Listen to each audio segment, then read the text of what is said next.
মোহাম্মদ সাল্লাল্লাহু আলাইহি ওয়াসাল্লামের জীবনের শেষ মুহূর্ত। মাত্র 2 মিনিট চাচ্ছি সবার কাছে, এড়িয়ে যাবেন না। মোহাম্মদ সাল্লাল্লাহু আলাইহি ওয়াসাল্লামের জীবনের শেষ মুহূর্ত চলছে। হঠাৎ সেখানে একজন লোক এসে বললেন, সালাম, আমি কি ভেতরে আসতে পারি? ফাতেমা রাদিয়াল্লাহু তাআলা বললেন, দুঃখিত, আমার পিতা খুবই অসুস্থ। ফাতেমা রাদিয়াল্লাহু তাআলা দরজা বন্ধ করে রাসূলের কাছে গেলেন। মোহাম্মদ সাল্লাল্লাহু আলাইহি ওয়াসাল্লাম বললেন, কে সেই লোক?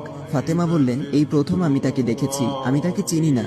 শোনো ফাতেমা, সে হচ্ছে আমাদের এই ছোট্ট জীবনের অবসানকারী ফেরেশতা আজরাইল। এটা শুনে ফাতিমার অবস্থা তখন ক্রন্দরত বোবার মতো হয়ে গিয়েছে। রাসূল সাল্লাল্লাহু আলাইহি ওয়াসাল্লাম বললেন, হে জিব্রাইল, আমার উম্মতের কি হবে? আমার উম্মতের নাজাতের কি হবে?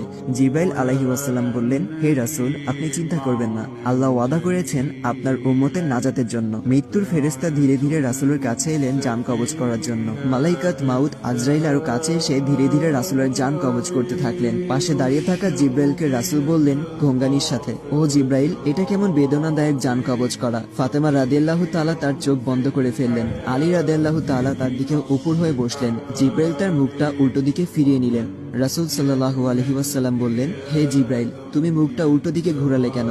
আমার প্রতি তুমি বিরক্ত? জিব্রাইল বললেন, হে রাসূলুল্লাহ, সাকারাতুল মাউতের অবস্থায় আমি আপনাকে কিভাবে দেখে সহ্য করতে পারি? ভয়াবহ ব্যথায় রাসূল ছোট্ট একটি গঙ্গানি দিলেন। রাসূলুল্লাহ সাল্লাল্লাহু আলাইহি ওয়াসাল্লাম বললেন, হে আল্লাহ, সাকারাতুল মাউতটা মানে জান কবজের সময় যতই ভয়াবহ হোক সমস্যা নেই, আমাকে সকল ব্যথা দাও, আমি বরণ করব, কিন্তু আমার উম্মাকে ব্যথা দিও না। রাসূলের শরীরটা ধীরে ধীরে ঠান্ডা হয়ে আসতে লাগলো। তার পা বুক কিছুই নড়ছে না আর।